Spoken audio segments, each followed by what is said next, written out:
Praise lord. నాకు ఇచ్చిన ఈ అవకాశాన్ని బట్టి ప్రభువుకి మహిమ చెల్లించుతున్నాను. మొదటిగా మీ అందరికీ కూడా ధన్యవాదాలు. హల్లెలూయా, హల్లెలూయా.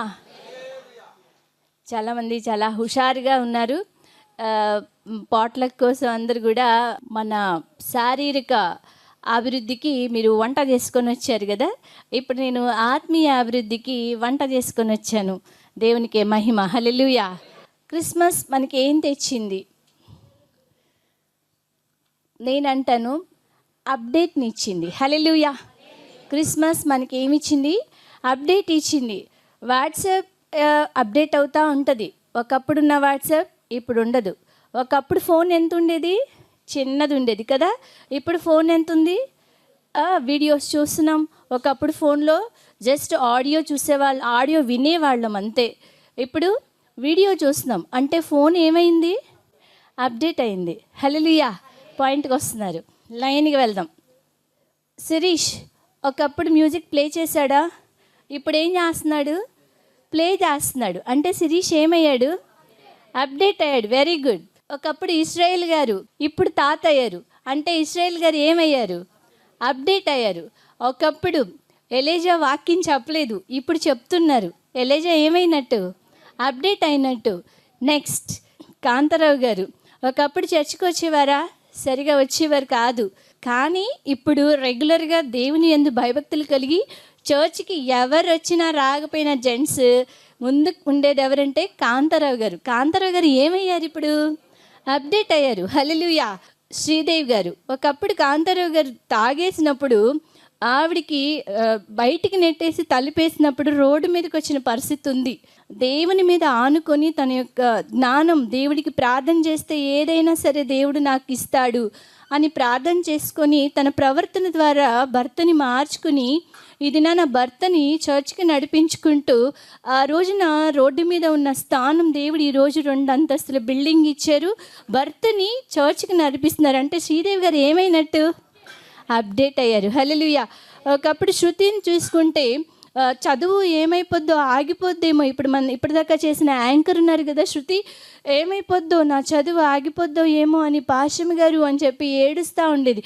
ఏం కాదు శృతి, దేవుడు నాకెలాగ తోడై ఉన్నాడు, నీకు అలాగ తోడై ఉన్నాడు. అంటే ఇప్పుడు శృతి ఏం చేస్తుంది? MBA చదువుతుంది. అంటే శృతి ఏమైనట్టు? అప్డేట్ అయినట్టు. ఓకే. లావణ్య ఉంది. ఒకప్పుడు డిగ్రీ చదువుతాను పాశ్యం గారు అంటే, అమ్మ డిగ్రీ కాదు ఇంజనీరింగ్ చదివితే that is equal to degree and engineering. ఇప్పుడు లావణ్య ఇంజనీరింగ్ అయిపోయింది. లావణ్య ఏమైంది? అప్డేట్ అయింది. మౌనికాని తీసుకుంటే అసలు ఒకప్పుడు డిప్లొమాతో అలాగా ఆగిపోయింది. లేదు మౌనిక, నువ్వు ఇంజనీరింగ్ చేయాలి, బీటెక్ చేయాలి, ఎంటెక్ చేయాలి అని చెప్పేసి ఆమెను కౌన్సిలింగ్ చేస్తే ఇప్పుడు మౌనిక ఎంటెక్ కూడా అయిపోయింది. అంటే మౌనిక ఏమైనట్టు? అప్డేట్ అయింది. హల్లెలూయా. అప్డేట్ అంటే అర్థమైందా? సో క్రిస్మస్ ఈరోజు మనకి ఏం తీసుకొచ్చింది? అప్డేట్ తీసుకొచ్చింది. Update, outdate and where am I. Update. Christmas మనకి ఏం తీసుకొచ్చింది అంటే నేనంటాను అప్డేట్ తీసుకొచ్చింది. ఒకప్పుడు మనుషులు పాపం నుంచి రక్షించడానికి పశువులను రక్తంని బలిగా అర్పించేవారు కదా. ఆ మెడిసిన్ అవుట్డేట్ అయిపోయింది. ఇప్పుడు దేవుడు తన ప్రియ కుమారుణ్ణి యేసయ్యను మనకి బలిగా అర్పించడానికి దివి నుంచి ఈ భూమిలోకి దేవుడు తన కుమారుణ్ణి రిక్తునిగా మార్చి మన కోసం బలి అవ్వడానికి ఈ రోజున, ఈ దినాన ఈ భూమి మీదకి నడిచి వచ్చిన యేసయ్య. ఇప్పుడు పాపాలకు బలియాగం ఏంటి అంటే ఎవరి రక్తం? యేసయ్య రక్తం. ఒకప్పుడు పాప పరిహారానికి బలులు సమర్పించేవారు. ఆ బలులు ఏంటంటే పశువుల రక్తం సమర్పించేవారు. అది అవుట్డేట్ అయిపోయింది. ఇప్పుడు ఏంటంటే యేసయ్య రక్తం మన పాపాల కోసం బలి అవ్వడానికి, మన పాప పరిహారానికి యేసయ్యని దేవుడు తన ప్రియ కుమారుని మనకి పంపించారు. ఇదేంటంటే అప్డేట్. పశువుల రక్తం అవుట్డేట్ అయిపోయింది. ఇప్పుడు అప్డేట్ ఏంటి? యేసయ్య రక్తం. ఇదే క్రిస్మస్ అప్డేట్. క్రిస్మస్ ఏం తీసుకొచ్చింది? అప్డేట్ తీసుకొచ్చింది. Where am I. నేను ఎక్కడున్నాను? అందరూ అప్డేట్ అవుతున్నారు. నేను ఇంకా అవుట్డేట్లోనే ఉన్నానా? నేను ఇంకా అప్డేట్ అవ్వట్లేదా? ఎక్కడున్నాను, ప్లీజ్ హెల్ప్ మీ అని అనుకుని క్వశ్చన్ మార్క్ ఉన్న జీవితాలకి ఈరోజు దేవుడు నన్ను మీకు పంపించాడు సహాయం చేయమని. హల్లెలూయా. నేను ఎక్కడున్నాను, నేను ఏ పొజిషన్లో ఉన్నాను, ప్రస్తుతం ఉన్న సోషల్ స్టేటస్, మన సామాజిక పరిస్థితి ఎలాగుంది, 4 రకాలు డిస్కస్ చేసుకుందాం. ఫస్ట్ పాయింట్ ఎడ్యుకేషన్ అంటే విద్య, నెక్స్ట్ పాయింట్ ఆక్యుపేషన్ అంటే వృత్తి, నెక్స్ట్ పాయింట్ వెల్త్ అంటే సంపద, నెక్స్ట్ పాయింట్ ఫ్యామిలీ బ్యాక్గ్రౌండ్ అంటే కుటుంబ పరిస్థితి. ఈ 4 పరిస్థితుల్లో మన పరిస్థితి, ఈ 4 కండిషన్స్లోని మన పరిస్థితి ఎలాగుంది. ఫస్ట్ ఎవరైనా సరే విద్య నేర్చుకోగానే ఏమవుతుంది, జాబ్కి ట్రై చేస్తారు, జాబ్ వస్తుంది, దాన్నే వృత్తి అంటారు. జాబ్ చేస్తున్నప్పుడు మనకి ఏం కలుగుతుంది, సంపద కలుగుతుంది, దాన్నే వెల్త్ అంటారు. సంపద కలిగిన తర్వాత మన ఫ్యామిలీ బ్యాక్గ్రౌండ్ ఎలా ఉంటుంది, దాన్నే కుటుంబ నేపథ్యం. అర్థమైందా? సామాజిక సోషల్ స్టేటస్, మన పరిస్థితి ఎలాగుంది, సమాజంలో ఈ దినాన మన పరిస్థితి ఎలా ఉంది. బైబిల్లోని కొన్ని జీవితాలు, కొన్ని వ్యక్తుల క్యారెక్టర్స్ని బట్టి మన క్యారెక్టర్ని దాంతో కంపేర్ చేసుకుంటూ మనం ముందుకు వెళ్తే దేవుని సన్నిధిలో మన పరిస్థితి, మనం ఎక్కడున్నామో మనకు అర్థమవుతుంది. Hallelujah. So first let us go to education అంటే విద్య. పాస్టర్స్ వాక్యం చెప్పినప్పుడు 2 పాస్టర్లు ఉన్నారనుకోండి, ఒక పాస్టర్ ట్రైన్ అవ్వలేదు, ఒక పాస్టర్ ట్రైన్ అయ్యారు. ఓకే, ట్రైనింగ్ అయ్యి బీటీహెచ్ చేశారు, ఫైన్. ఎంటీహెచ్ చేశారు, ఫైన్. బైబిల్ ట్రైనింగ్లో పిహెచ్డి చేసిన పాస్టర్ ఒక పక్కన, ఇంకో పక్కన ఏ ట్రైనింగ్ లేదు, పాస్టర్ రెండో సైడ్. ఓకే, సో వీళ్ళ మెసేజ్లు చాలా డిఫరెంట్గా ఉంటాయి కదా. సో చదువు లేని పాస్టర్ ఏమంటాడు, నాకు ఏ విద్య లేకపోయినా దేవుడి జ్ఞానం ఇచ్చాడు, ఆ జ్ఞానంతో నేను చెప్తున్నాను. ఆ పాస్టర్కి ఎన్ని విద్యలున్నా, ఎంత పిహెచ్డి ఉన్నా, డొక్కులో పిహెచ్డి ఎవరికి కావాలి, ఆ జ్ఞానం కంటే ఏ చదువు లేని నా జ్ఞానమే గ్రేట్ అని డబ్బా కొట్టుకుంటాడు చదువు లేని పాస్టర్. Isn't it? అవునా కదా? నిజంగా దేవుని జ్ఞానంతో ఆ మాట మాట్లాడితే రియల్ పాస్టర్ ఏమంటారంటే, దేవుడు ఆ బిడ్డకి ఆ కృప ఇచ్చాడు, నాకు ఈ కృప ఇచ్చాడు, ఆ పాస్టర్ని నేను క్రిటిసైజ్ చేయకూడదు. కోత ఎంతో విస్తారం, కోసేవారు తక్కువ. ఆ పాస్టర్కి కోత కొయ్యమని మిషన్ ఇచ్చాడు, నాకేమిచ్చాడు, కొడవలు ఇచ్చాడు. హల్లెలూయా.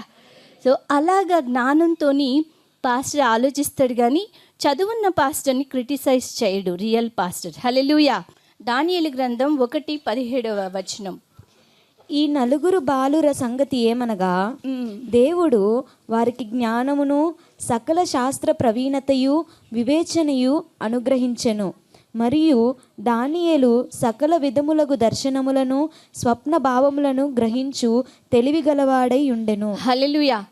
ఏ 4? దానియేల్, షడ్రక్, మేషక్, అబేద్నెగో. వీళ్ళంతా ఉన్నత చదువు చదివి జ్ఞానంలో ప్రావీణ్యత పొందారు. వాళ్ళకి అలాగ చేయడం వల్ల ఏమవుతుందంట, ఇక్కడ తెలివి గలవాళ్ళై ఉన్నారంట. చదువు ఎప్పుడైనా సరే నీకేమిస్తుందంటే తెలివిస్తుంది. హల్లెలూయా. నాకు జ్ఞానం లేదు, దేవుడి మీద ఆధారపడితే రియల్గా దేవుడు జ్ఞానం ఇస్తాడు. కానీ మనం మాట్లాడుకునేది ఇప్పుడు ఏంటంటే ఎడ్యుకేషన్ అంటే విద్య ఇక్కడ బైబిల్లో ఎవరెవరు నేర్చుకున్నారో చూస్తున్నాం. ఆ చదువు, ఆ జ్ఞానంతో ఎవరు నిజమైన దేవుడో గుర్తించడం జరిగింది. ఆ నిజమైన దేవుని గుర్తించాక రాజు తన విగ్రహానికి మొక్కమన్నప్పుడు, నో, మేము ఈ విగ్రహానికి మొక్కం అని అన్నప్పుడు అక్కడ ఏం రిఫ్లెక్ట్ అవుతుంది, గట్స్ రిఫ్లెక్ట్ అవుతున్నాయి. అంటే దమ్ము, అంటే ధైర్యం, అంటే రాజు ఏం చేస్తాడు, ఆఫ్టర్ ఆల్ రాజు. కానీ రాజే నేను దేవుని నమ్ముకున్న బిడను. జ్ఞానం చదువుకున్నందుకు నీకేమొస్తుంది, ధైర్యం వస్తుంది, గట్స్ వస్తుంది. ఆ జ్ఞానంతో ఎక్కడ ఎలాగ మెలగాలి, ఏ పరిస్థితిలో ఎలాగ నుంచోవాలి అన్న ధైర్యం అనేది విశ్వాసముతో నువ్వు దేవుని మీద భారం వేసి నుంచుంటావు. హల్లెలూయా. అపోస్తుల కార్యాలు 7:22. మోషే ఐగుప్తీయుల సకల విద్యలను అభ్యసించి మాటల యందును కార్యముల యందును ప్రవీణుడై ఉండెను. ఎస్, మోషే అనగానే మీకు ఏం గుర్తొస్తుంది? ఇశ్రాయేలుని జ్ఞానంతో నడిపించిన ఒక వ్యక్తి, దేవుడి మీద ఆధారపడి ఇశ్రాయేలుని నడిపించిన మోషే నార్మల్ వ్యక్తి అయినా విద్యలను అభ్యసించిన వ్యక్తి. ఈరోజు యాంకర్గా శృతిని ఎందుకు పెట్టాను? కొద్ది గొప్ప ఎంబీఏ చేసింది, ఎలాగ మాట్లాడాలి, స్కిల్స్ ఉంటాయి కాబట్టి తను లీడ్ చేయాలి, ఇంకా ఇంప్రూవ్ అవ్వాలి, లీడ్ చేయగలదు అన్న హోప్తోని శృతిని యాంకర్గా పెట్టాను. ఇవాళ మొన్న క్రిస్మస్కి లావణ్య అని పెట్టాను యాంకరింగ్. అంటే అక్కడ ఏంటి, వాళ్ళకి స్కిల్ ఉంది కాబట్టి పెట్టాను. వాళ్ళకి ఇంకా ఆ స్కిల్ అనేది డెవలప్ అవుతుంది, సమాజంలో మాట్లాడే టాలెంట్ అనమాట. చదువు ఉండడం వల్ల ఏంటి, ఇక్కడ గైడ్ లైన్స్ జనాలకి గైడ్ లైన్స్ ఎలాగివ్వాలి అనేది వాళ్ళకి అర్థమవుతుంది. ఇందాక శృతి మాట్లాడిచ్చిందా మీతో? ఆ జ్ఞానం ఎలా వచ్చింది, ఆ ధైర్యం ఎలా వచ్చింది? అక్కడ చదువు వల్లే వస్తుంది. అదే చదువు లేని వాళ్ళు అంత ఫ్రీగా మాట్లాడగలరా? లేదు. సో చదువు ఉన్నాడు కాబట్టే మోజెస్కి దేవుడు ఆ యొక్క ఇశ్రాయేలుని నడిపించడానికి అవకాశాన్ని కల్పించారు. హల్లెలూయా. ఇతడు ఐగుప్తులోని ఎర్ర సముద్రంలో 40 ఏండ్ల అరణ్యంలోని మహత్కార్యములను సూచక క్రియలను చేసి వారిని తోడుకొని వచ్చును. At the same time Moses విద్యను అభ్యసించి ఇశ్రాయేలుని నడిపించే అంత గైడెన్స్ ఇచ్చే అంత గైడ్గా దేవుడు వాడుకున్నాడు. అదేవిధంగా ఇది పాత నిబంధనలు. కొత్త నిబంధనలో ఎవరు? పౌలు. ఓకే, యాక్ట్స్ 22:3 చూడండి. అపోస్తుల కార్యాలు 22:3. నేను కిలికియాలోని తార్సులో పుట్టిన యూదుడను, అయితే ఈ పట్టణములో గమలియేలు పాదముల యొద్ద పెరిగి మన పితరుల ధర్మశాస్త్ర సంబంధమగు నిష్ఠయందు శిక్షితుడనై మీరందరూ నేడు ఉన్న ప్రకారము దేవుని గూర్చి ఆసక్తుడనై ఉండి చాలు. ఇక్కడ పౌలు గారు కూడా ధర్మశాస్త్రమందు అధిక ప్రాణ్యాన్ని శిక్షణ పొంది అధిక జ్ఞానము, దేవుని కృప వలన జ్ఞానవంతుడేనే దేవుడు ఎన్నుకున్నాడు పౌలును కూడా. ఎలాగా? ఈ పౌలు తర్వాత రోమీయులకి, కొరింథీయులకి, నెక్స్ట్ ఇంకా ఎన్నున్నాయి పౌలు రాసిన పత్రికలు?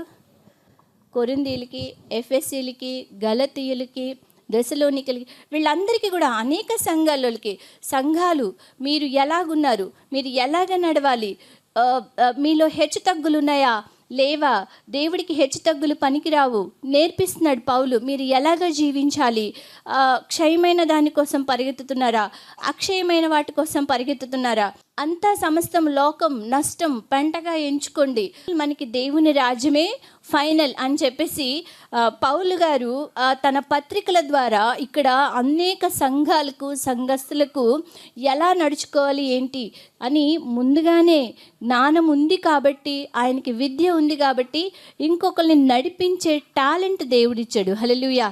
సో అలాగా ఈరోజు విద్య నేర్చుకున్న వాళ్ళు వేరొకరికి మార్గాన్ని చూపించే వ్యక్తులు అవుతారు.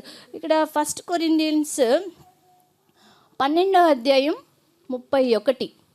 కృపావరములలో శ్రేష్టమైన వాటిని ఆసక్తితో ఆపేక్షించుడి, ఇదియుగాక సర్వోత్తమమైన మార్గమును మీకు చూపుచున్నాను. హల్లెలూయా. ఎవరెవరికి చూపిస్తున్నారు?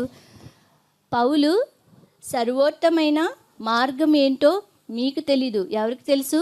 పౌలుకి తెలుసు. గాజువాక సిటీకి వెళ్ళాలంటే నాకు రూట్ తెలిస్తే నేను మిమ్మల్ని కూడా ఎలాగ వెళ్ళాలో డైరెక్ట్ చేస్తాను. ఓకే, అలాగా పౌలు గారు కూడా అంత జ్ఞానం కలిగిన వాడు కాబట్టి ఏది ఉత్తమం కాదు అనేది ప్రజలకు తెలియచేస్తూ వాళ్ళకి దేవుని వైపు మార్గాన్ని చూపించడానికి కారకుడేడు. అలాగా దేవుడు ఆ జ్ఞానాన్ని ప్రజలను నడిపించడానికి, దాన్నే మనం గైడ్ లైన్స్ ఇవ్వడం అంటారు.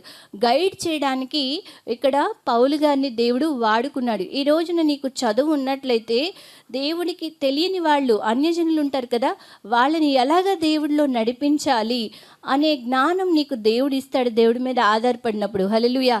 మనం ఎంత చేసినా సరే మనం ఒక్కళ్ళమే దేవుడి టేస్ట్ని రుచి చూడటం కాదు, మనం అన్యులకు కూడా దేవుణ్ణి మనం పరిచయం చేయాలి. ఆ జ్ఞానం దానికోసం ఉపయోగిస్తున్నానా లేదా అని మనం పరిశీలన చేసుకోవాలి. ఒకవేళ అది లేకపోయినా సరే వాక్చాతుర్యం గల వాళ్ళు కూడా దేవుని సన్నిధికి దేవుని మాటలు చెప్పి నడిపించగల శక్తి దేవుడిస్తాడు, దేవుడి మీద ఆధారపడి ఉంటే. హల్లెలూయా. సో ఎడ్యుకేషన్, విద్య అనే దాన్ని మనం 2 రకాలుగా చూసాం. ఒకటి ధైర్యాన్ని ఇస్తుంది, ఒకటి గైడ్ లైన్స్ ఇస్తుంది వేరొకరిని నడిపించడానికి. హల్లెలూయా. విద్య అయిపోయిన తర్వాత ఏమొస్తుంది? ఉద్యోగం వస్తుంది. ఉద్యోగం ఒక్కొక్కరికి ఒక్కొక్క రకమైన ఉద్యోగం కదా. సో అందులోని మనం చాలామంది ఉన్నారు. ఆక్యుపేషన్లోని జోసెఫ్ బానిసత్వం నుంచి గవర్నమెంట్ ఆఫీసర్గా సెలెక్ట్ అయ్యాడు. దావీదుని చూస్తే గొర్రెల కాపరి నుంచి రాజుగా అభిషేకించబడ్డాడు. ఎస్తేర్ని చూస్తే ఒక అనాథ, ఆమెను దేవుడు రాణిగా ఆశీర్వదించాడు. ఎప్పుడైతే మనం దేవుని మీద ఆధారపడతామో అప్పుడు దేవుడు మనల్ని లోయెస్ట్ పొజిషన్ నుంచి హైయెస్ట్ పొజిషన్కి మనల్ని తీసుకెళ్ళడానికి కృపామయుడు ఆయన. సో ఇందులో మీకు 2 క్యారెక్టర్స్ని చూపిస్తాను. జెనసిస్ ఆదికాండము 41-46. యోసేపు బయలుదేరి ఐగుప్తు దేశం అంతటా సంచరించెను. యోసేపు ఐగుప్తు రాజైన ఫరో ఎదుట నిలిచినప్పుడు 30 సంవత్సరముల వాడై ఉండెను. అప్పుడు యోసేపు ఫరో ఎదుట నుండి వెళ్ళి ఐగుప్తు దేశమందంతటా సంచారము చేసెను. ఇక్కడ అంతకంటే ముందు 41 చదవమ్మా. మరియు ఫరో, చూడుము, ఐగుప్తు దేశం అంతటి మీద నిన్ను నియమించి ఉన్నానని యోసేపుతో చెప్పాను. హల్లెలూయా. ఇక్కడ యోసేపు క్యారెక్టర్ ఏంటంటే యాకోబు కొడుకు యోసేపు, చిన్న కొడుకు అనమాట. అతనికంటే పెద్ద అన్నలు ఉన్నారు. అయితే రాహేలు కొడుకు కాబట్టి రాహేల్ని ఎక్కువగా యాకోబు ప్రేమించడం వల్ల యోసేపుని ఎక్కువగా ఇంట్రెస్ట్ చూపిస్తున్నాడు అనమాట యాకోబు. సో ఇది ఎవరైనా తల్లిదండ్రులు ఒక కొడుకుని ప్రేమించడం ఎక్కువగా ఉంటే వేరొకరికి ఏమొస్తుంది? కుళ్ళు వస్తుంది, అసూయ వస్తుంది కదా. మనం ఎప్పుడు పిల్లల్ని సమానంగా చూడాలి. హల్లెలూయా. సో అలాగా యాకోబు చేయలేదు. యాకోబు ఏం చేశాడంటే ముందు 10 మంది పిల్లల్ని కూడా వదిలేసి ఎక్కువగా రాహేలు ఇష్టం కాబట్టి రాహేలు కొడుకంటే ఇష్టపడ్డారు. సో అందుకని అతనికి కలర్ఫుల్ డ్రెస్ కూడా వేయడం జరిగింది. సో ఇట్లాగా ఇష్టపడడం వల్ల మిగతా అన్నులందరూ కూడా ద్వేషంతో పెంచుకొని వీడిని ఎలాగైనా సరే లేకుండా చేయాలి అని చెప్పేసి ఏం చేశారంటే గొయ్యిలో పడేశారు. గొయ్యిలో పడేసి మళ్ళీ భయం వేసింది. అతను తీసేసి యోసేపుని వర్తకులకు అమ్మేయడం జరిగింది. వర్తకులకు అమ్మేయడం జరిగిన తర్వాత రాజు దగ్గర బానిసగా జాయిన్ అవుతాడు యోసేపు. ఆ బానిసగా జాయిన్ అప్పుడు ఎంతో నమ్మకంగా పనిచేసుకుంటూ వెళ్ళిపోయేవాడు ఆ ఇంట్లోని. ఈవెన్ అతను ఇల్లంతా కూడా యోసేపుకి అప్పగించి రాజు బయటికి వెళ్తున్నాను ఇల్లు చూసుకో అన్నప్పుడు రాజు భార్య యజమాని ఉంటుంది కదా, యజమానురాలు యోసేపు అందం చూసి నువ్వు నాతో పాపం చేస్తావా అని అడిగినప్పుడు యోసేపు నో, దేవుడున్నాడు, ఇంతటి దుష్కార్యాన్ని నేను చేయను అని చెప్పి మెలకుగా దేవునిలో ఉన్నప్పుడు, నమ్మకంగా ఉన్నప్పుడు దేవుడు యోసేపుని చాలా చక్కగా ఉన్నత స్థానంలోకి ఆశీర్వదించడం జరిగింది. అలాగా పాపం చేయలేదు అని అన్నప్పుడు యజమానురాలు అతన్ని సంఖ్యలో జైలు పాలు చేసేసింది. ఇదంతా మీకు స్టోరీ తెలుసు. ఆ తర్వాత ఏమైంది? యోసేపు జ్ఞానం వల్ల రాజుకి కళ భావాలు చెప్పడం వల్ల మళ్ళీ అతను వెనక్కి తీసుకొచ్చి మళ్ళీ అతన్ని ఆ రాజ్యం మీద ప్రైమ్ మినిస్టర్గా అపాయింట్మెంట్ ఇవ్వడం జరిగింది. హల్లెలూయా. దేవునిలోని ఎంత శోధన వచ్చినా ద్వేషింపబడినా యోసేపు దేవుని వైపు చూశాడు కాబట్టి యోసేపుని ఏం చేశాడు? ప్రధాన అధికారిగా దీవించడం జరిగింది. హల్లెలూయా. అక్కడ ఏంటంటే మనం గమనించాల్సింది, ఆయన వృత్తి బానిసత్వం నుంచి ఎక్కడికి వచ్చాడు? ఉన్నత అధికారానికి వచ్చాడు. సో అక్కడ ఏం చేశాడంటే 39:22 ఆదికాండం 39. యెహోవా యోసేపునకు తోడై ఉండెను గనుక అతడు వర్ధిల్లుచు తన యజమానుడగు ఆ ఐగుప్తీని ఇంట నుండెను. యెహోవా అతనికి తోడయ్యుండెననియు అతడు చేసినదంతయు అతని చేతిలో యెహోవా సఫలము చేసిననియు అతని యజమానుడు చూచినప్పుడు యోసేపు మీద అతనికి కటాక్షము కలిగెను. యోసేపు ఏం చేశాడంటే నమ్మకంగా పనిచేశాడు. దానివల్ల ఏంటి? యజమానుడికి కటాక్షం కలిగింది. దేవుడు ఎంతగానో యేసేపుని ఆశీర్వదించాడు. అంతేకాదు ఆశీర్వదించినప్పుడు అన్నలేమో వేరే దేశంలో ఉన్నారు, వాళ్ళకి కరువు వచ్చింది. ఇక్కడ యేసేపేమో మంచి ఉద్యోగంలో వృత్తిలో ఉన్నాడు. యేసేపు అన్నల ఉన్న ఏరియాలోనేమో వాళ్ళకి మళ్ళీ కరువు వచ్చింది. సో ఇక్కడ యేసేపు దగ్గర ఫుల్ ధాన్యం ఉంది. ఈ అన్నదమ్ములందరూ కూడా ఈ ధాన్యం ఎవరి దగ్గర ఉంది ఆ కొనుక్కొని వెళ్దామని చెప్పేసి రావడం జరిగింది. యేసేపు అన్నలందరినీ గుర్తించారు, కానీ అన్నలు మాత్రం యేసేపుని గుర్తించలేదు. తమ్ముడు వీడు అని గుర్తించలేదు, ఎందుకంటే అన్నీ మారిపోతాయి కదా పెరుగుతున్న కొద్దీ. సో ఇక్కడ 45వ అధ్యాయంలో 4వ వచనం, అప్పుడతడు అంతటి యోసేపు నా దగ్గరకు రండని తన సహోదరులతో చెప్పినప్పుడు వారు అతని దగ్గరకు వచ్చిరి. అప్పుడు అతడు ఐగుప్తునకు వెళ్ళినట్లు మీరు అమ్మివేసిన మీ సహోదరుడైన యోసేపును నేనే. ఇక్కడ చూడండి, యోసేపును మీరు నన్ను చిన్నప్పుడు అమ్మేశారు కదా, ఇప్పుడు మీరు నా దగ్గరికి ధాన్యం కోసం వచ్చారు కదా, ఆ యోసేపుని నేనే, రండి అని చెప్పి ఇన్వైట్ చేస్తున్నాడు. ఎవరిని? చిన్నప్పుడు శత్రువులు వాళ్ళు కదా, యోసేపుని వదిలించుకోవాలని చూసిన శత్రువులు, అన్నలే శత్రువులు, వారిని ఇప్పుడు ఎలాగా చేస్తున్నాడు యోసేపు?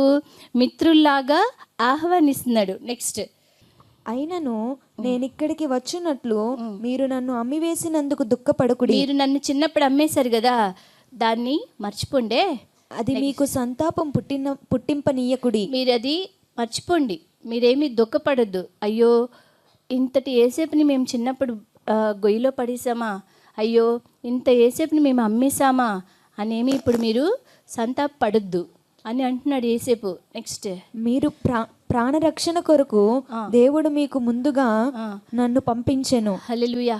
మిమ్మల్ని రక్షించడానికే దేవుడు నన్ను ముందు పంపించాడు. చూసారా ఎంత పాజిటివ్ నేచరో. ఇక్కడ యేసేపు ఏం చేస్తున్నాడు? శత్రువులను ప్రేమిస్తున్నాడు. ప్రేమ దోషాన్ని కప్పుతుంది. చిన్నప్పుడున్న దోషం యేసేపు ఏం చేస్తున్నాడు?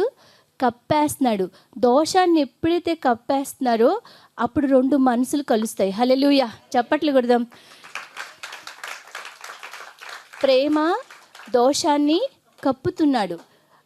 చిన్నప్పుడు యేసేపుని చంపాలనుకున్న వాళ్ళని ఇప్పుడు యేసేపు ఏం చేస్తున్నాడు? ప్రేమిస్తున్నాడు. పగ ఏం చేస్తుంది? కలహాన్ని రేపుతుంది. అదా నన్నంత మాట నింది, దానింటికి నేను వెళ్ళాలా? అది అక్క అన్నవ్వచ్చు, చెల్లెన్న అవ్వచ్చు, అత్తన్న అవ్వచ్చు, కోడలన్న అవ్వచ్చు. అదా అంత మాట నన్ను అనింది, దానింటికి నేను వెళ్ళడం ఏంటి? అక్కడ ఏమవుతుంది? హృదయంలో ఏముంది? పగ ఉంది. పగ ఇప్పుడు ఏం చేస్తుంది? వాళ్ళిద్దరిని కలహాన్ని రేపి సపరేట్ చేస్తుంది. హల్లెలూయా. సో పగ కలహాన్ని రేపుతుంది, ప్రేమ దోషాన్ని కప్పుతుంది. మనం ఏం నేర్చుకోవాలి ఈ రెండు మాటల్లోని? ప్రేమ దోషాన్ని కప్పుతుంది. మనం అలాగా దేవుడు ఈ లోకానికి ఎందుకు వచ్చాడు? మనల్ని ప్రేమించబట్టి ఈ లోకానికి వచ్చాడు. మనం ఏం ధరించుకోవాలి?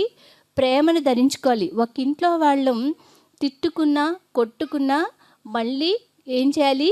కలిసిపోవాలి. అంతేగాని పగ పెంచుకుంటా ఉంటే చెట్టు పెరుగుతూ ఉంటే దానికి ఫ్రూట్స్ కూడా వచ్చేస్తూ ఉంటాయి. హల్లెలూయా, హల్లెలూయా. సో ఇక్కడ మనం ఈ పాయింట్లో మనం అది నేర్చుకోవాలి. యేసేపు బాధ్యతగా ఉన్నాడు. కుటుంబం అంటే బాధ్యతగా ఉన్నాడు. నా ఫ్యామిలీ మెంబర్స్కి నేను ఆహారం పెట్టాలి. నేను కాకపోతే ఎవరు పెడతారు? నేను పెట్టే పొజిషన్లో ఉన్నాను కాబట్టి నేను పెట్టాలి అన్న బాధ్యత తీసుకున్నాడు. హల్లెలూయా. నెక్స్ట్, ఇది ఒక యేసేపు క్యారెక్టర్. నెక్స్ట్, నెహెమ్యా 1:11. యెహోవా చెవియొగ్గి నీ దాసుడనైన నా మొర్రను నీ నామమును భయభక్తులతో ఘనపరచుట యందు ఆనందించు నీ దాసుల మొర్రను ఆలకించి ఈ దినమందు నీ దాసుని ఆలోచన సఫలపరిచి ఈ మనుష్యుడు నా యందు దయచూపునట్లు అనుగ్రహించుమని నిన్ను బతిమాలు కొనుచున్నాను అని ప్రార్థించి తిని. నెక్స్ట్, నేను రాజునకు గిన్నె అందించువాడనై ఉంటిని. ఇతని జాబ్ ఏంటి? నెహెమ్యాది రాజుకి అంటే గిన్నె అందించడం అంటే భోజనం అయ్యాక చేతులు కడుక్కోవడానికి గిన్నె ఇస్తారు కదా, ఆ ఉద్యోగం. సో ఆ ఉద్యోగంలో కూడా ఏం చేస్తున్నాడు? బాధ్యత గుర్తెరుగుదాం. పైన చూడండి, రెండో అధ్యాయం 2వ వచనం. కాగా రాజు, నీకు వ్యాధి లేదు గదా, నీ ముఖము విచారముగా ఉన్నదేమి, నీ హృదయ దుఃఖము చేతనే అది కలిగినదని నాతో అనగా, నేను మిగుల భయపడి, రాజు చిరంజీవి యగునుగాక, నా పితరులు సమాధులుండు పట్టణము పాడైపోయి దాని గుమ్మములను అగ్నిచేత కాల్చబడి ఉండగా నాకు దుఃఖముఖము లేకపోవునా అని రాజుతో అంటిని. అప్పుడు రాజు, ఏమి కావలసి నీవు మనవి చేయుచున్నావని నన్ను అడగగా, నేను ఆకాశమందలి దేవునికి ప్రార్థన చేసి రాజుతో, నీ సముఖమందు నేను దయ పొందిన ఎడల నా పితరుల సమాధులుండు పట్టణమును తిరిగి కట్టునట్లుగా నన్ను యూదా దేశమునకు పంపుడని వేడుకొనుచున్నానని నేను మనవి చేసి తిని. నెహెమ్యా ఇక్కడ యజమాని దగ్గర గిన్నె పట్టుకునే వృత్తి. ఆ వృత్తిలో కూడా ఏం చేస్తున్నాడు తెలుసా?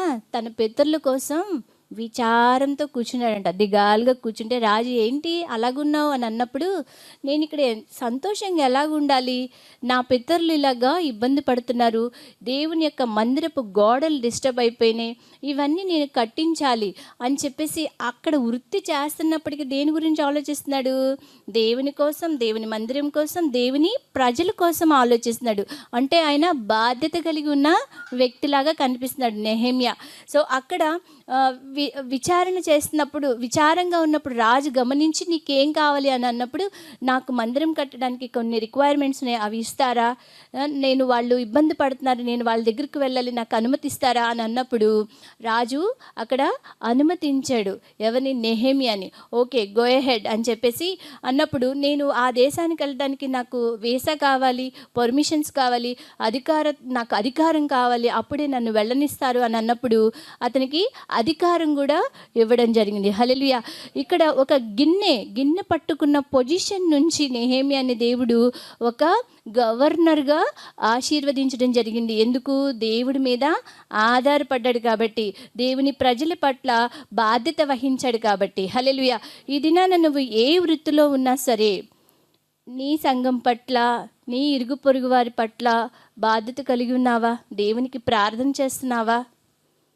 దేవుడు, నువ్వు ఏ వృత్తి అయినా సరే నువ్వు ఎలా ఉండాలంటే బాధ్యత కలిగి ఉండాలి, భారం కలిగి ఉండాలి. సంఘం పట్ల కూడా మనం భారం కలిగి ప్రార్థిస్తూ ఉండాలి. ఎవరు అవసరతలో ఉన్నారో చూస్తూ ఉండాలి. ఎవరు ఎటువంటి ప్రార్థన అవసరతలు మనల్ని కోరుకున్నారో వాళ్ళ కోసం మనం ప్రార్థన చేస్తూ ఉండాలి. Hallelujah. So next, wealth. Proverbs అంటే సామెతలు 10:22. యెహోవా ఆశీర్వాదము ఐశ్వర్యమిచ్చును, నరుల కష్టము చేత ఆ ఆశీర్వాదము ఎక్కువ కాదు. దేవుడు ఆశీర్వదిస్తే వచ్చే ఐశ్వర్యం ఎక్కువ. మనం ఎంత కష్టపడి పని చేసినా సరే కొంచెమే వస్తుంది మనకి సంపద. కానీ దానికి మనం దేవుణ్ణి యాడ్ చేస్తే అది సంపద వర్ధిల్లుతూ ఉంటుంది. హల్లెలూయా. 1వ రాజులు 10:23-25. ఈ ప్రకారము రాజైన సొలొమోను ధనము చేతను జ్ఞానము చేతను భూపతులందరిలో అధికుడై ఉండెను. సొలొమోను ఏంటంట? ఎట్లా ఉన్నాడు తన క్యారెక్టరు? ధనము చేతను ధనము చేత అంటే సంపద దేనికోసం, దేని వల్ల వచ్చింది సొలొమోనుకి? జ్ఞానం వల్ల వచ్చింది. హల్లెలూయా. ఈ జ్ఞానం ఎవరిచ్చారు? సొలొమోను రాజుగా నియమించబడ్డాడు కదా. రాజుగా నియమించబడ్డంటే రాజు అంటేనే యాక్చువల్గా ఏముంది? వాళ్ళకి ఏముంటుంది? రాజు అంటేనే ఏముంటుంది? ధనం డెఫినెట్గా ఉంటుంది. అయినప్పటికీ దేవుని యందు భయభక్తులు కలవాడై జీవించాడు. దేవుని యందు భయభక్తులు కలిగి జీవిస్తూ దేవుడు ఒకరోజు ప్రత్యక్షమై నీకేం కావాలి అని అడిగినప్పుడు, నాకు ఏమీ వద్దు, నాకు ఒక జ్ఞానం ఇవ్వు దేవా, మంచి చెడులేంటో నేను గమనించడానికి నాకు జ్ఞానం ఇవ్వని. ఎవరి మీద ఆధారపడుతున్నాడు? ఎంత సంపద ఉన్నా సరే దేవుని మీద ఆధారపడుతున్నాడు. హల్లెలూయా. హల్లెలూయా. దేవుడి మీద ఆధారపడుతూ దేవుడు ఆయన రాజుగా ఎన్ని న్యాయం చేయాలి, ఎక్కడెక్కడ అన్యాయం జరుగుతుంది, ఆయన వాక్చాతుర్యాన్ని బట్టి, ఆయన చేసిన తీర్పులను బట్టి పక్క దేశపు శేవారాణి రావడం ఏంటి, ఈ జ్ఞానం ఉన్న వాళ్ళకి డెఫినెట్గా గిఫ్ట్లు ఎక్కువ వస్తాయి. హల్లెలూయా.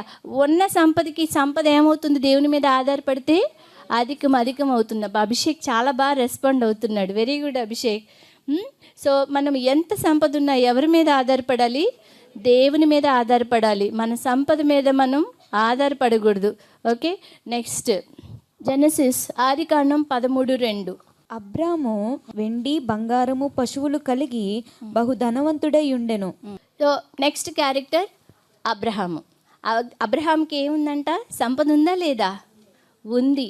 అయినప్పటికీ అబ్రహాముకి లోతుకి గొడవ వచ్చిందా? ఎందుకు వచ్చింది? సంపద ఎక్కువ అవడం వల్ల.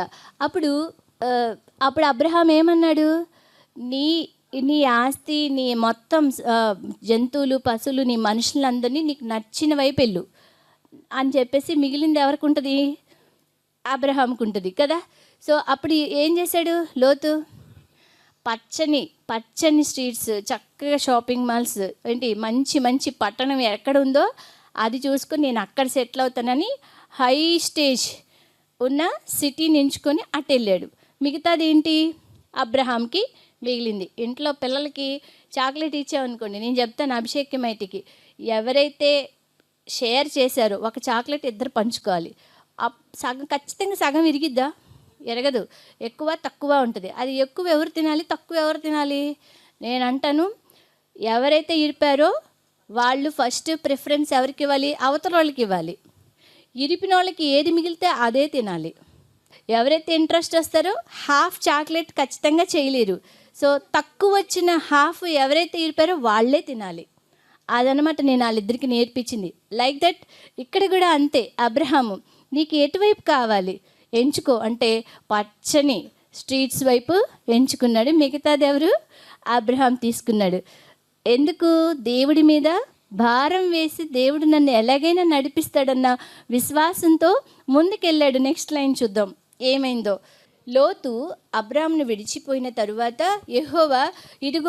యెహోవా ప్రత్యక్షమయ్యాడు. ఇప్పుడు అబ్రహాము దేవుని మీద ఆధారపడ్డాడు కాబట్టి అబ్రహాంకి దేవుడు ప్రత్యక్షమై, ఇదిగో నీ కన్నులెత్తి నీవు ఉన్న చోటు నుండి ఉత్తరపు తట్టు, దక్షిణపు తట్టు, తూర్పు తట్టు, పడమ తట్టు చూడుము. ఎందుకనగా నీవు చూచున్న ఈ దేశమంతటిని నీకును నీ సంతానమునకును సదాకాలము ఇచ్చేదను. హల్లెలూయా. అబ్రహాం ఎవరి వైపు చూశాడు? పచ్చని స్ట్రీట్స్, పచ్చని పట్టణాల వైపు చూడలా. ఎవరి వైపు చూశాడు? దేవుడి వైపు చూశాడు. కాబట్టి దేవుడు ప్రత్యక్షమై, దేవుడి వైపు చూడకపోతే దేవుడు ప్రత్యక్షం అవుతాడు ఏంటి? ఇందాక అయ్యాడా? దేవుడి వైపు చూడకపోతే దేవుడు సైడ్ అయిపోయాడు. రూత్ ఏంజల్ ఉందా? వెళ్ళిపోయిందా? దేవుడిని పక్కన పెట్టేశారు కాబట్టి పక్కకి వెళ్ళిపోయింది కదా. మనం పక్కన పెడతా ఉంటాం అనమాట. కానీ అబ్రహాం పక్కన పెట్టలేదు దేవుడిని. ఎప్పుడు ఏ పరిస్థితిలో ఎంత సంపద ఉన్నా సరే అబ్రహాం ఎవరి మీద ఆధారపడ్డాడు? దేవుని మీద ఆధారపడ్డాడు. కాబట్టి దేవుడు అబ్రహాంని ఇంకా అత్యధికంగా ఐశ్వర్యంలోకి ఆశీర్వదించడం జరిగింది. హల్లెలూయా. ఎంత సంపద ఉన్నా సరే మనము మన సంపద మీద ఆధారపడకూడదు. మనం ఎవరి మీద ఆధారపడాలి? దేవుని మీద ఆధారపడాలి. రాజైన సొలొమోను దేవుడి మీద ఆధారపడ్డాడు. ధనవంతుడైన అబ్రహాము కూడా దేవుని మీద ఆధారపడ్డాడు. దేవుడు చక్కగా వాళ్ళని ఇంకా ఐశ్వర్యవంతులుగా ఆశీర్వదించడం జరిగింది. నెక్స్ట్ వెల్త్ అయిపోయిన తర్వాత ఫ్యామిలీ బ్యాక్గ్రౌండ్, మన ఫ్యామిలీ కుటుంబ నేపథ్యం.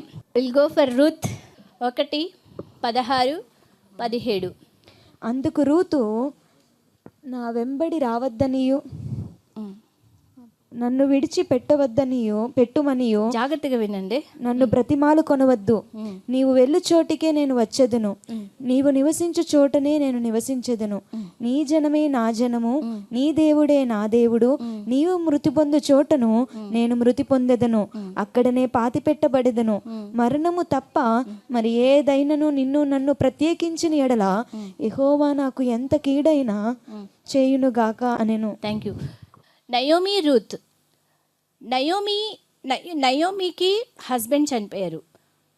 పుట్టిన ఇద్దరు కొడుకులు కూడా చనిపోయారు. ఆ నయోమి విధవరాలు, ఇద్దరు కోడళ్ళు కూడా విధవరాలు. అంటే ముగ్గురు లేడీస్ కూడా విధవరాలు. ఓ పాడబడి. హల్లెలూయా స్తుతి మహిమ ఎల్లప్పుడు దేవునికి ఇచ్చెదము. హల్లెలూయా స్తుతి మహిమ ఎల్లప్పుడు దేవునికి ఇచ్చెదము. హల్లెలూయా హల్లెలూయా హల్లెలూయా హల్లెలూయా హల్లెలూయా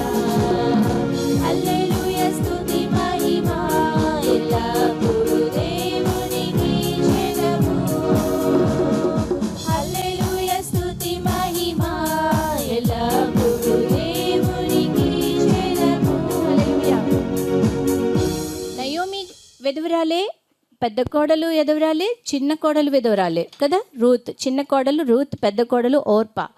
సో ఇక్కడ నయోమి ఇద్దరు కోడళ్ళని చూసి, అమ్మ మీ తల్లి ఇంటికి మీరు వెళ్ళండి, చనిపోయిన వారి ఎడల నా ఎడల మీకు దయ చూపించినట్లు యెహోవా మీ ఎడల దయ చూపిస్తాడు. మీ మమ్మీ వాళ్ళ ఇంటికి మీరు వెళ్ళండి, మీలో ఒక్కొక్కళ్ళు పెళ్లి చేసుకొని నెమ్మదిగా ఉండండి, యెహోవా దయచేయునుగాక అని వారితో చెప్పి వారిని ఏం చేసింది, ముద్దు పెట్టుకుంది. కోడళ్ళని ఏం చేస్తుంది, ముద్దు పెట్టుకుంటుంది. ఎవరన్నా ఈ రోజుల్లో కోడల్ని ముద్దు పెట్టుకుంటుందా? అత్త చూసారా? అక్కడ కోడల్ని నయోమి ముద్దు పెట్టుకుంటుంది. తర్వాత ఈ అత్త, మీరు వెళ్ళిపోతే నా పరిస్థితి ఏంటి, రేపు నన్ను ఎవరు చూస్తారు, మీరు వెళ్ళిపోతే నాకు మీరే గతి కదా, మీరు నాతోనే ఉండాలి, నేను విధవరాలిని కాబట్టి మీ ఇద్దరు కూడా అలాగే ఉంటే నన్ను రేపొద్దున చూసుకుంటారు అని స్వార్థం చూపించలేదు. ఏమని ఆలోచిస్తుంది, కోడళ్ళ క్షేమం ఆలోచిస్తుంది, దేవుడు మిమ్మల్ని దీవించునుగాక అని దీవిస్తుంది. తర్వాత ముద్దు పెట్టుకుంది. హల్లెలూయా. అది ఆనాటి విధవరాలైన అత్త.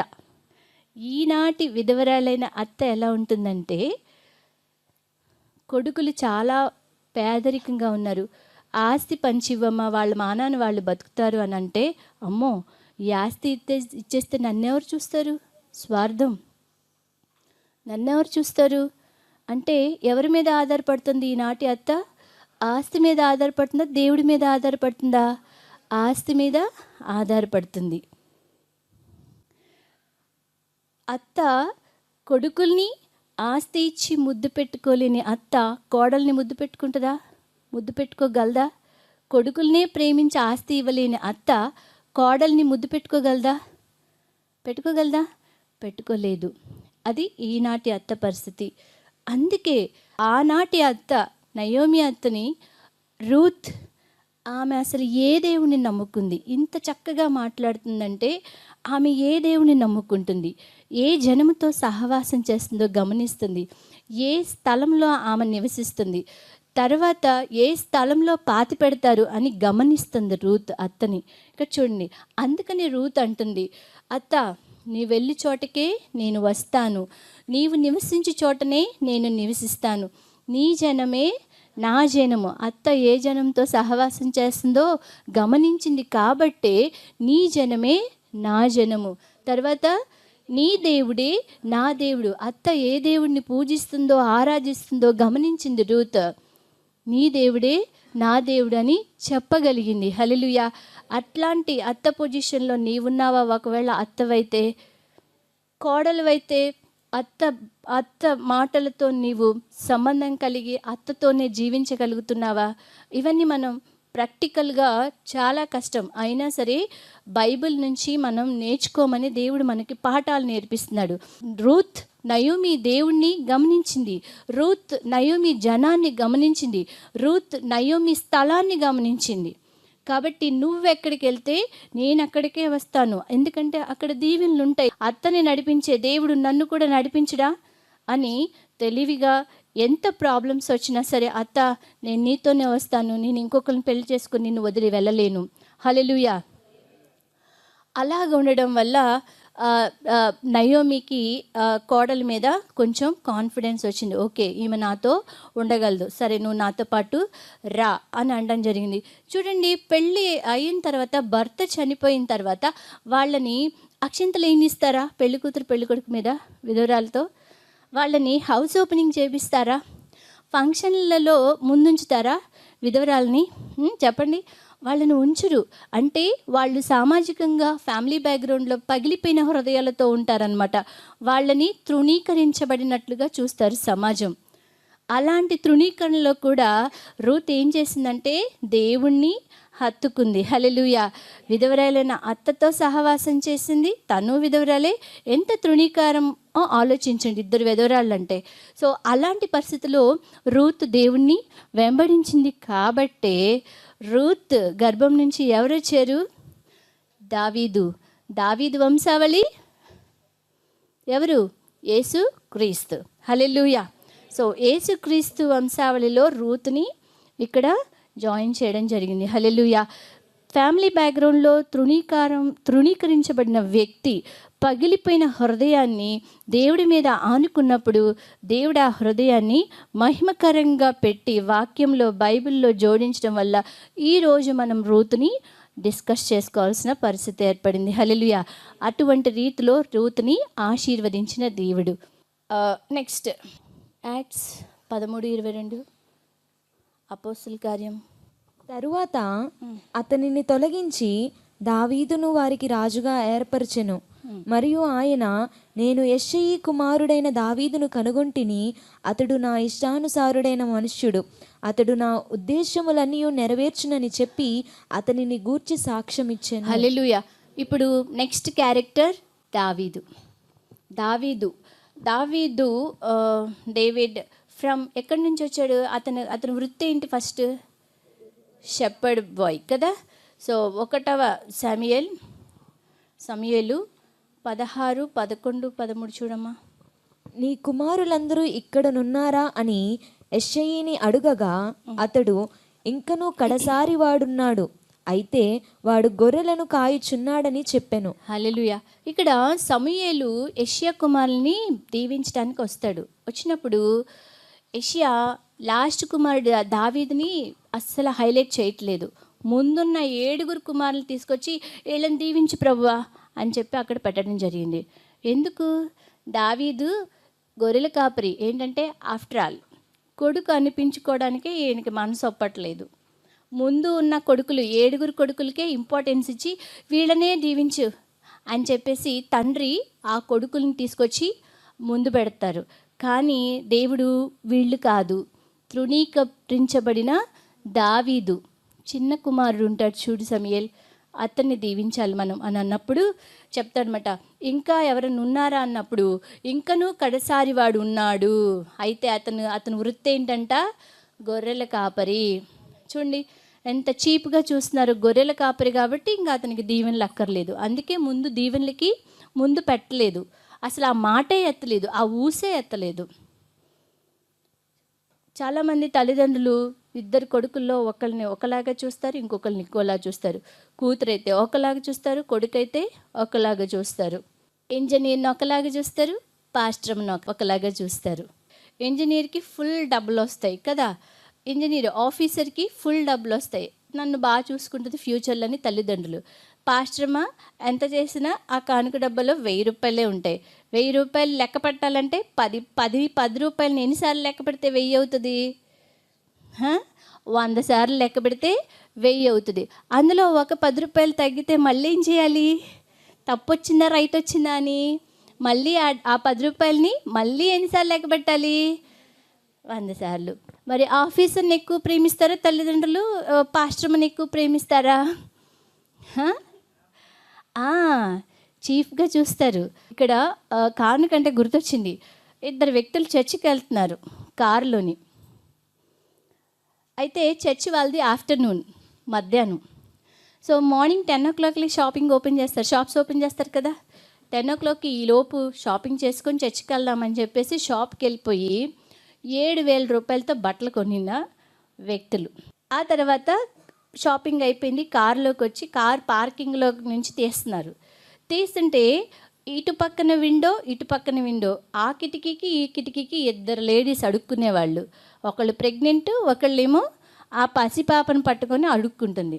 డ్రైవర్ అన్న మాట ఏంటంటే ఆమె వచ్చి అమ్మా అమ్మ అని అడుగుతుంది ప్రెగ్నెంట్తో, ఏమొచ్చి పసిపిల్లతో అమ్మ అమ్మ అని చిల్లర ఇవ్వు అని అంటే చిల్లర లేవమ్మా, చందా వేయడానికి చిల్లర కూడా తెచ్చుకోలేదు ఇవాళ నేను. వెంటనే ఎవరు గుర్తొచ్చారు? అడుక్కునే వాళ్ళని చూడగానే చిల్లర దేవుడు గుర్తొచ్చాడు. ఎస్, మనం చర్చ్లో ఆఫరింగ్ వేసేటప్పుడు చిల్లర మార్చేస్తాం, అది రాంగ్. మన దేవుడు చిల్లర దేవుడు కాదు, ఐశ్వర్యాన్ని ఇచ్చే దేవుడు. హల్లెలూయా. మీకెలా తెలుసు పాశ్రం గారు ఈ స్టోరీ అంతా అంటే ఆ కార్లో నేను కూడా ఉన్నా. దేవుడికి మనం ఎంతైతే అంత ఇచ్చేవారముగా ఉండాలి. హల్లెలూయా. అలాగా ఇస్తూ ఉంటే ఆ కానుకల డబ్బులు చిల్లర ఉంటుందా? మంచి మనసు ఉంటే ఐశ్వర్యమైన దేవుడికి మనం ఏమివ్వాలి? ఐశ్వర్యాన్ని ఇవ్వాలి. అప్పుడే ఇంకా మనల్ని దేవుడు ఐశ్వర్యంలోకి నడిపిస్తాడు. హల్లెలూయా. సో ఇక్కడ ఎంత ఫ్యామిలీ బ్యాక్గ్రౌండ్ ఎలా ఉన్నప్పటికీ రూత్ పగిలిపోయిన హృదయాన్ని దేవుడి మీద ఆధారపడి ఉంది కాబట్టి దేవుడు ఆమెని మహిమగల హృదయంలాగా మార్చాడు. హల్లెలూయా. అలాగే ఇక్కడ ఇంకొకళ్ళు ఎవరు? దావీదు తృణీకరించబడిన, అంటే లాస్ట్ చీప్గా చూడబడ్డాడు గొర్రెల కాపరి కాబట్టి. అయినప్పటికీ దేవుడి మీద భారం వేశాడు కాబట్టి దేవుడు ఏమని సాక్ష్యం ఇస్తున్నాడు? దావీదు నా హృదయానుసారుడు, దేవుడికి ఇష్టరీతిలో దీవించాడు కాబట్టి దావీదు ఏమయ్యాడు? రాజు అయ్యాడు. హల్లెలూయా. ఎక్కడ ఏ పొజిషన్ నుంచి? ఫ్యామిలీ బ్యాక్గ్రౌండ్లో తృణీకరించబడినప్పటికీ దేవుడి మీద ఆధారపడ్డాడు కాబట్టి దేవుడు గొర్రెల కాపరి నుంచి ఎక్కడికి దీవించాడు? రాజుగా అభిషేకించాడు. హల్లెలూయా. నీ పరిస్థితి ఎలాగున్నా సరే దేవుడి మీద ఆధారపడినప్పుడు దేవుడు నిన్ను దీవించే సమర్థవంతుడు. హల్లెలూయా. అలాగే ఈ క్రిస్మస్ రోజున ఒకసారి మరియమ్మని జ్ఞాపకం చేసుకుందాం. మరియమ్మ, రూత్ ఏమో హస్బెండ్ చనిపోయి విధవరాలైంది. మరియమ్మ పెళ్ళి సెటిల్ అయిన తర్వాత ప్రెగ్నెంట్ అయింది కదా. మన ఇంట్లో మన అక్క చెల్లెల్లో ఒకళ్ళు ప్రెగ్నెంట్ అయ్యారంటే ఎలా చూస్తాం మనం? మన ఇంట్లోనే వచ్చి ఎవరితో తిరిగిందో ఏంటో ఎట్టగైంది అనుకుంటామా లేదా? ఎంత చెప్పినా, తను ఎంత మనకి నచ్చ చెప్పినా మనలో బెరుకుతనం అనేది పోదు. ఇంట్లో వాళ్ళమే యాక్సెప్ట్ చేయలేము. ఇంట్లో పెళ్ళి కాకుండా ప్రెగ్నెంట్ అయిందంటే ఇక పక్కింటి వాళ్ళు యాక్సెప్ట్ చేస్తారా? వీధిలో వాళ్ళు యాక్సెప్ట్ చేస్తారా? తృణీకరించబడిన జీవితమే కదా. మరియమ్మ దేవుని వలన తృణీకరణలోకి నుంచి నడిచింది. ఆమె హృదయం ఎంత పగిలిపోయి ఉంటుంది. అమ్మ, ఇది నాది, నేను చేసుకున్న పాపం కాదు, ఇది దేవుడిచ్చిన పవిత్రమైన గర్భం అని చెప్తే తెంగరదాని కింద లెక్కేసి ఉంటారు కదా. అలా చెప్తే అసలు నమ్ముతారా? మన ఇంట్లో మన కూతురు చెప్పినా కూడా మనం నమ్మం. సో అట్లాగా మరియమ్మ కూడా ఆమె దేవుని కోసం తృణీకరించబడి ఉండొచ్చు కదా. సో అలాంటి జీవితాన్ని ఈ రోజున దేవుడు తనకి తల్లిగా మార్చుకొని బైబిల్లో పెట్టడం జరిగింది. ఆమె గురించి మనం ఈ రోజున ఎంజాయ్ చేస్తున్నాం. హల్లెలూయా. సో తృణీకరించబడిన ఫ్యామిలీ బ్యాక్గ్రౌండ్ ఎలాగుంది? నిన్ను ఎలా చూస్తున్నారు? తృణీకరించబడి ఉన్నావా? ఎప్పుడైతే నువ్వు దేవునిని ఆధారం చేసుకుంటావో దేవుడు నిన్ను ఉన్నత స్థానంలోకి తీసుకెళ్ళడానికి, ఆయన ఉన్నత స్థానం నుంచి లేని స్థానంలోకి రిక్తునిగా మార్చబడి ఈ లోకానికి వచ్చాడు. హల్లెలూయా. ఎందుకు? నిన్ను లేని స్థానం, నిన్ను లోయెస్ట్ పొజిషన్ నుంచి హైయెస్ట్ పొజిషన్కి తీసుకువెళ్ళడానికి దేవుడు హైయెస్ట్ పొజిషన్ నుంచి లోయెస్ట్ పొజిషన్కి వచ్చాడు. అదే క్రిస్మస్. హల్లెలూయా. ఈ క్రిస్మస్ మనకి ఏం తెస్తుంది? అప్డేట్ తెస్తుంది. ఏంటి? మన సోషల్ స్టేటస్, ఎడ్యుకేషన్లో ఎలా ఉంది, ఆక్యుపేషన్లో ఎలాగుంది, విద్యలో ఎలాగుంది, వృత్తిలో ఎలాగున్నాము, తర్వాత సంపద ఉన్నప్పుడు మనం సంపద మీద ఆధారపడుతున్నామా, దేవుని మీద ఆధారపడుతున్నామా, తర్వాత మన ఫ్యామిలీ బ్యాక్గ్రౌండ్లో మనం తృణీకరించబడిన ఉన్నామా? అప్పుడు నువ్వు దేవునిని ఆశ్రయంగా చేసుకున్నట్లయితే దేవుడు నీకు కొత్త అప్డేట్ని ఇస్తాడు. హల్లెలూయా. సో ఇక్కడ చూడండి, ఎడ్యుకేషన్, విద్య ఉంటే ఏంటి, విద్య లేకపోతే ఏంటి? విద్య ఉంటే కాకి ఏం చేస్తుంది? స్ట్రాతో తాగుతుంది. విద్య లేని వాడు ఏం చేస్తాడు? బరువులు మోస్తా కలాసి పనులు చేసుకుంటూ ఉంటాడనమాట. Try to understand. ఇది జోక్ కాదు, స్మార్ట్ వర్క్, హార్డ్ వర్క్. నీ పేరెంట్ కష్టపడి పని చేస్తున్నాడా? నువ్వు అది నాకొద్దు, నేను రేపొద్దున స్మార్ట్గా వర్క్ చేయాలంటే నేను కష్టపడి చదవాలి అని నువ్వు రియలైజ్ అవ్వాలి. ఒకవేళ నువ్వు మొద్దుగా ఉన్నట్లయితే దేవుని మీద ఆధారపడితే దేవుడు జ్ఞానాన్ని ఇస్తాడు చదువుకోవడానికి. హల్లెలూయా. పిల్లలు వింటున్నారా? సో మీ నాన్న కలాసి పని చేసినప్పుడు మీరేం చేయాలి? ఆఫీసర్ అవ్వాలి. హల్లెలూయా. అప్పుడు మీరు ఏం చేస్తారు? వాటర్ని స్ట్రాతో తాగుతారు. రాళ్లతో ఎన్ని వేసినా వాటర్ ఎప్పటికో పైకి వస్తాయి కదా. స్ట్రాతో అయితే వెంటనే వస్తాయి. విద్య ఉన్నోడికి విద్య లేనోడికి డిఫరెన్స్ ఇది. విద్య లేనోడు ఎప్పుడైతే దేవుడి మీద ఆధారపడతాడో, జ్ఞానం లేనివాడు ఎప్పుడైతే దేవుడి మీద ఆధారపడతాడో ఆ వర్క్ స్మార్ట్గా చేసుకుంటూ వెళ్ళిపోతాడు. Hallelujah. This is related to occupation. హోటల్లో బ్యారర్, నర్స్, పోలీస్, డాక్టర్, చూడండి ఎంబీఏ చేసిన వాళ్ళు, సివిల్ ఇంజనీర్. నీ వృత్తి ఏదైనా సరే, ఏ వృత్తిలో నువ్వు పనిచేస్తున్నా సరే, ఎవరి మీద ఆధారపడాలి? సో నీ వృత్తి ఏదైనా సరే, ఆ వృత్తిలో దేవుని పని చేస్తున్నావా లేదా, దేవుని పరిచర్యందు బాధ్యతతో ఉన్నావా లేదా, ఇది సూచిస్తుంది. హల్లెలూయా. నీ సంపద ఎంత ఉన్నా సరే ఎప్పుడు బైబిల్ చదువుతూ ఉండాలి, బైబిల్ మీద ఆధారపడాలి. నీ సంపద ఎంత ఉన్నా సరే నువ్వు దేని మీద ఆధారపడాలి? దేవుడి మీద ఆధారపడాలి. హల్లెలూయా. సంపద ఎంత ఉన్నా సరే దేవుడి మీద ఆధారపడ్డ వాళ్ళు ఎవరు? సొలొమోన్, అబ్రహాం. మనం ఎప్పుడైనా గుర్తుపెట్టుకోవాలి ఆ క్యారెక్టర్స్. బైబిల్ ఎందుకంటే ఒక అర్థం. మన జీవితం వాళ్ళతో చూసుకుంటే మనం ఏ పొజిషన్లో ఉన్నామో అర్థమవుతుంది. మనకి ఎంత సంపద ఉన్నా సరే మనం ఎవరి మీద ఆధారపడాలి? బైబిల్ వాక్యం, తద్వారా వాక్యమే దేవుడై ఉన్నాడు. మనం ఎప్పుడు కూడా దేవుని మీద ఆధారపడాలి. నీ ఫ్యామిలీ బ్యాక్గ్రౌండ్, ఫ్యామిలీలో ఎవరిని తృణీకరించకూడదు. అందరూ ఒకటే పిల్లలు, ఓకే? అందరినీ సమానంగా చూడాలి, అందరినీ దేవునిలో పెంచాలి. ఎవరిని కూడా హార్ట్ పగిలిపోయేటట్లుగా మాట్లాడకూడదు. చదివావులే, చేసావులే, డొక్కులో చదువు ఎవడికి కావాలి, డొక్కులో ఇంజనీరింగ్ ఎవడికి కావాలి, డొక్కులో డాక్టర్ ఎవడికి కావాలి, డొక్కులో పిహెచ్డి ఎవడికి కావాలి. దయచేసి నిరాశపరచకండి. మీకు చేతనైతే పాజిటివ్గా వాళ్ళని ఎంకరేజ్ చేయండి ఫ్యామిలీలో, అంతేగాని తృణీకరించే మాటలు అనొద్దు దయచేసి. వాళ్ళు చాలా బాధపడతారు, కష్టపడి చదివారు కాబట్టి వాళ్ళకి బాధ ఉంటుంది.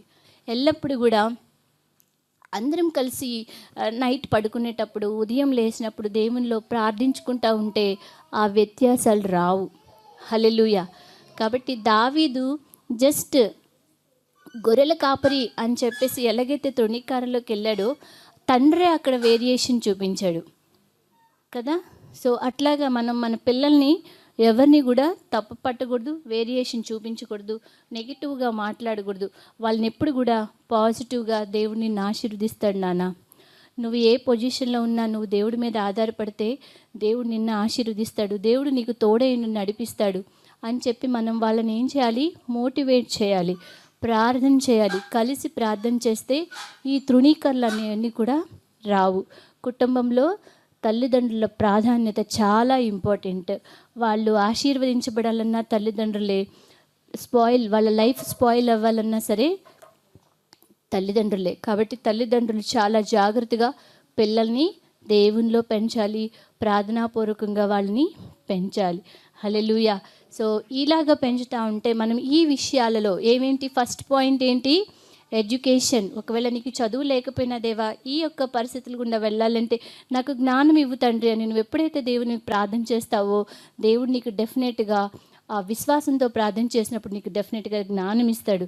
తర్వాత వృత్తిలో ఎక్కడ ఏ పని చేస్తున్నప్పటికీ కూడా దేవుని యొక్క పరిచర్య వైపు నీకు కాన్సన్ట్రేషన్ పెట్టావంటే దేవుడు నిన్ను అత్యధికముగా ఆశీర్వదిస్తాడు. నెక్స్ట్ సంపద.